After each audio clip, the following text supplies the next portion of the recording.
국민의힘도 계속 박수를 받고 있었다가 계속 박수 칠 때 뭔가 노래도 나오고 박수 칠 때 움직임이 나와야 사람들이 하는 기뻐하고 더 반응이 좋은데 박수 계속 치고 있는데 등장인물이 없어요. 그 부분 짚어보겠습니다. 자, 혁신위는 영남 중진 의원들, 친윤계들 향해서 불출마하세요, 험지출마하세요 이렇게 요구를 합니다. 근데 반응이 미지근해요. 인유한 위원장, 심기가 많이 불편했던 것 같습니다. 오늘자 서울신문 오면 보시겠습니다. 자, 중진, 친윤 희생해달라는 얘기에 무응답하고 있어요. 이 무응답에 인유한 위원장 다음 주에 당의 최후 통첩에 나선답니다. 출범 한 달을 맞은 인유한 국민의힘 혁신위가 지도부 중진, 친윤들 불출마, 험지출마 얘기했는데 가만히 있으니까 다음 주 중에 공식 요구한다는 겁니다. 야, 지금 혁신위 분위기 어떤 거예요? 이 혁신이 지금 조기 해산 얘기까지 나올 정도로 사실상 이 오늘 오전 뒤숭숭한 분위기는 맞는데 이 오늘 오전에 일부 또 혁신위원들이 자진 사퇴 의사를 밝혔다 이런 얘기가 나올 만큼 상황이 좀 어수선해 보이긴 합니다. 이 무엇보다 중진 의원들의 험지 출마 문제를 놓고 지도부 등에서 제대로 받지 않고 버티고 있다는 점, 이 문제를 놓고 혁신위원 내부에서도 이견이 벌어지고 있다. 지금 이렇게 알려지고 있는데요. 이 그제 지도부에서 현역 의원 평가 하위 의원들에게 감점을 주겠다. 이런 혁신위 제안을 더 강하게 받겠다. 이런 입장 발표는 했지만 그 이상의 나머지 권고 사항에 대해서는 일절 거론하지 않고 외면하는 분위기였죠. 이 때문에 이제 인유한 위원장이 내주 목요일에 강한 메시지를 더 담아서 최후 통첩을 날리겠다 이런 예고를 하고 있는 상황이기도 하고요. 예, 자 쓴소리부터 듣죠. 자 이상식 위원장님, 지금 혁신위 상황 어떻게 보십니까? 저는 지금 혁신위가 굉장히 곤란한 상황에 처했다. 지금 외부에서는 처음에는 이제 윤석열 대통령의 의중이 실렸다 이렇게 보는데 지금 계속 국민들이 뻗대고 있지 않습니까? 그런데 다음 주 목요일입니까? 목요일까지 무슨 반응을 내놓지 않으면 사퇴한다고 했는데 이제까지 저항하고 뭐 권력에 맞서겠다고 하던 장제원이나 이런 분들이 일주일이라는 짧은 시간에 다른 큰 변동도 없는데 자기가 한 말을 스스로 저는 변경할 것으로 보지 않는 거죠. 저는 큰 변화는 없을 것이다. 예, 큰 변화는 없다고 봅니다. 자, 그러자 인유한 위원장 데드라인을 정합니다. 지금 말씀드렸습니다만 다음 주 목요일이 언젠가 봤더니 이달 말이에요. 11월 30일. 그때까지 변화가 없으면 아주 강한 메시지 예고하고 나섰습니다. 당에서 어떤 변화가 보이지 않으면 혁신 의원들이 다음 주 목요일 날 회의에서는 좀 아주 강한 메시지가 담기지 않을까. 자, 최후 통첩을 다음 주 목요일 날 한다는 거예요. 그러니까 다음 주 목요일까지 뭐 하세요라는 얘기는 아닌 것 같은데 그래도 그 와중에 누구라도 나와서 아유 그럼 저라도 뭐 어떻게 이런 반응이 좀 나올까요? 어떻게 보세요? 일단 지금까지 언론을 통해서 인유한 위원장의 혁신위에서의 어떤 중진이나 이런 분들의 희생과 헌신 이런 얘기가 보도됐지만 최고위원회에 혁신위 분들이 와서 보고하는 형식, 거기에서는 그 내용이 언급된 적이 없습니다. 만약에 다음 주 목요일 저희가 최고위원회 하는 날인데요. 그날 혁신위에서 어느 분이 오셔서 혁신위에서는 이렇게 결의했다라고 정식으로 최고위원회에 그 의사를 전달하는 순간부터는 좀 얘기가 달라질 수가 있습니다. 이제 공식화가 됐으니까요. 저는 이 상황을 어떻게 보느냐. 적어도 총선을 한 4달 반 정도 남겨놓고 이 상황에서 인유한 위원장이 희생과 헌신이라는 저희 당의 이번 총선 어떤 정신, 캐치프레이즈, 방향 이것은 완벽하게 설정을 하셨다고 봅니다. 누구도 거부할 수 없는 방향이 설정이 돼 있는데 그럼 당사자라고 볼 수 있는 사람들이 왜 반응이 없느냐 이 얘기 아니겠습니까? 그것은 전적으로 개인이 결단해야 되는 상황이고 지금 이 상황 많이 남아있는 상황이 있고 정치적으로도 많이 생각해야 될 그런 상황이기 때문에 결심은 섰으나 발표하지 못하는 분도 있고 또 결심은 섰지만 뭔가 대체지를 대체 후보지 출마할 지역을 본다든지 이런 움직임이 있는 게 사실이거든요. 표면화되지 않았을 뿐이지 그 방향은 이제 바꿀 수가 없게 됐습니다. 그래서 인유한 위원장 입장에서는 가시적인 성과가 없기 때문에 다음 주에는 이제 뭔가 하겠다고 말씀을 하셨는데 제가 볼 때는 이 정도 됐으면 이제는 당에서도 국민들이 충분히 인식할 수 있을 정도의 변화된 모습들이 하나 둘씩 나올 수 있는 상황이 됐다. 이렇게 봅니다. 예. 자, 조금 더 질문 들어가기 전에 요 얘기부터 먼저 전해드려야 될 것 같습니다. 지금은요, 내년 총선을 앞두고 여야가 맞붙는 상황보다는 예선전 치르는 시기입니다.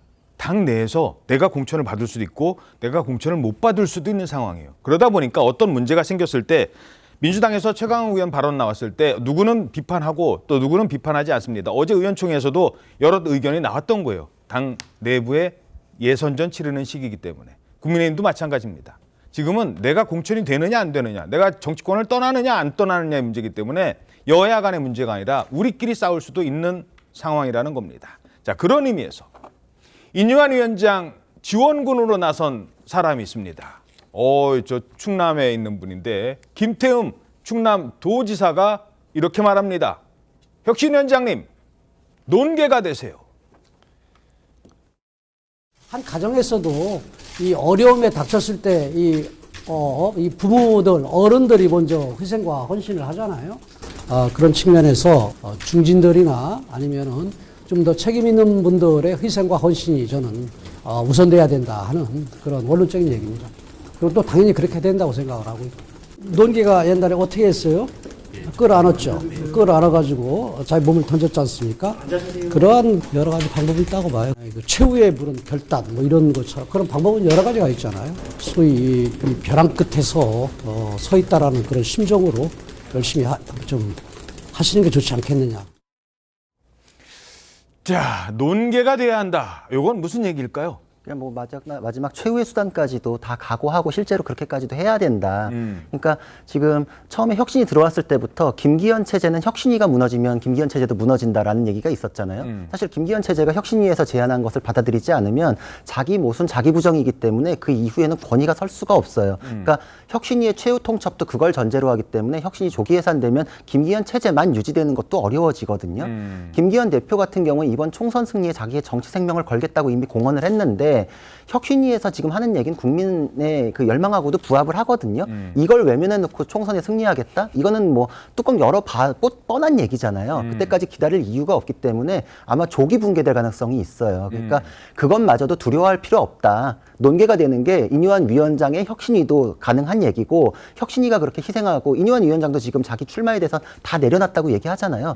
내려놓고 들어오는 분에 대해서 김기현 체제가 그것을 버틸 수 없다. 김기현 체제와 중진들도 논개의 심정으로 다 같이 내려놔라라는 말씀을 하신 걸로 생각이 됩니다. 잠깐만요. 당에 있으니까 사실 뭐 이게 인유한 위원장이 한 번도 그런 얘기를 한 적은 없습니다만 알려지기로는 인유한 위원장이 뭐 서대문, 서울 서대문 정도 출마 얘기가 있었었어요. 여기 정치권에 들어오기 전에는.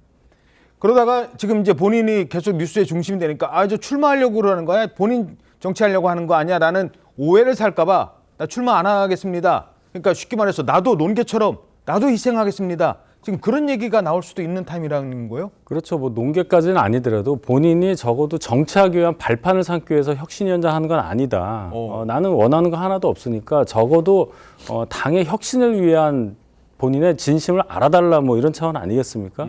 그렇기 때문에 인유한 위원장의 말씀 하나하나가 무게가 있어 보인다는 겁니다. 예. 자, 그런데 이번에는 요 얘기부터 먼저 들어보시죠. 친윤계에서 나오는 반응인데 한국일보 오면 기사입니다. 자, 친윤계에서는 이런 반응 나옵니다. 김기현 체제, 그러니까 지금 체제, 김기현 당대표 체제 끝까지 가야 된다. 이게 무슨 얘기예요? 혁신위와 한번 정면 충돌을 하겠다 이런 얘기인 건가요? 누가 이런 얘기한 겁니까? 그 친윤계 의원으로 꼽히죠. 초선 의원인 이용 의원인데요. 의원총회 비공개 회의에서 이런 말을 한 겁니다. 최근 희생을 강요하고 또 당과 지도부를 흔드는 일이 심해졌다 이렇게 얘기를 하면서 비대위까지도 공공연하게 거론돼야 되는데 이른바 김기현 지도체제가 끝까지 가야 된다. 비대위는 결코 있어서는 안 되고 해서도 안 될 일이다 이렇게 얘기를 한 겁니다. 비대위 출범 자체는 당을 분열시킨다. 그러니까 당이 분열된다는 시발점이 될 수 있기 때문에 구성원의 희생 정신이 필요한 것이지 이 지도 체제를 끝까지 유지해야 된다 이런 얘기고요. 누구는 반사이익을 얻는 혁신이 된다면 국민들은 다툼으로만 볼 것이다 이렇게 얘기를 한 겁니다. 자, 그래픽 다시 한번 좀 볼 수 있을까요? 이용 의원 좀 생소하신 분들도 있을 텐데 이용 의원은 지난 대선 당시 윤석열 후보 수행실장을 했습니다. 그러니까 친윤계로 당연히 분류가 되죠. 근데 누구는 희생을 하고 누구는 반사 이익을 얻는 혁신. 그러니까 쉽게 말해서 김기현 대표는 희생하고 인유한 위원장은 반사 이익 얻는 겁니까? 이런 거 되면 국민들 뭐라고 생각하겠습니까? 당 지도부 너무 흔드는 것 같아요, 요즘. 너무 흔드는 것 같아요. 이런 반응 나오고 있어요. 야, 요 분위기 지금 김기현 대표는 직접 말 못해요. 근데 지금 초선 의원의 입을 통해서 이런 얘기 나와요. 예, 저는 이용 의원 정도의 초선 의원이 뭐 그에게 대통령 윤심이 실렸다고 생각하지 않은데 그러나 윤심을 가장 빨리 캐치할 수 있는 위치는 있다고 봅니다. 이용 의원의 얘기가 윤 대통령의 마음일 수도 있다. 그렇죠. 윤심이 뭐 대통령이 이용 의원한테 뭘 힘을 실어주는 것보다는 의중을 가장 빨리 짐작할 수 있는 수행하는 사람이 일거수일투족을 보면은 가장 그런 짐작을 빨리 할 수 있는 위치에 있지 않겠습니까? 저는 그래서 처음에는 이제 김기현 체제가 단명할 걸로 봤는데 최근에 이용 의원이 저런 말씀을 하셨고 또 지금 최고위원 몇 명이 선임됐는데 그 김석기 의원 같은 분 그런 분들이 선임되는 데는 저는 김기현 대표의 의중이 작용했다. 결국 의제가 관철됐다 이렇게 보거든요. 그러니까 친윤계가 직접 나서기는 뭐하고 조선 의원을 통해서 얘기한 거다. 자신들의 입장을. 예, 저는 그렇게 봅니다. 그래서 김기현 체제가 오히려 다음 주 돼가지고 만약에 특별한 일이 없으면은 사정 변동이 없으면 인유한 체제가 빨리 붕괴될 수도 있고 김기현 체제가 더 오래 갈 수도 있다. 저는 이렇게 보고 있습니다. 예. 자, 뭐 지금까지는 쭉 나가라는 사람들 얘기를 했으니까 이제부터는 그 당사자로 지목되는 뭐 친윤계든 중진들 얘기 입장도 좀 전해드리죠. 당장 다음 주까지, 물론 다음 주까지 나가라는 얘기는 아닙니다만 그때까지 뭐가 나오라 뭔가는 얘기는 있어야 된다는 거예요. 그러면 그때까지 내 지역 포기하겠다? 나 지금까지 10년 넘게 이 지역에서 정치했는데 무소속이 아니죠. 당선되기 전에 국회의원 배지 못 달고 정치할 때까지 포함하면 거의 5, 6년 여기서 정치를 했는데 여기를 지금 포기해라? 다음 주까지? 그동안 나를 믿고 따라온 당원들은, 그동안 나를 믿고 따라온 많은 지역민들은 어떡하라고요? 나는 또 어떡하라고요? 이 결정이 그렇게 쉬운 결정은 아니에요. 예, 굉장히 어려운 결정이죠. 예를 들어서 본인의 지역구를 떠나서 뭐 험지라고 할 수 있는 곳에 간다고 했을 때 이게 단순히 뭐 이사 가는 개념이 아니라 저는 거의 이민하고 똑같은 개념이라고 봅니다. 이민과 같은 거다. 그렇죠. 가서 아는 사람 하나도 없고 뭐 사무실 구하는 것부터 어디가 어딘지 어떻게 알겠습니까?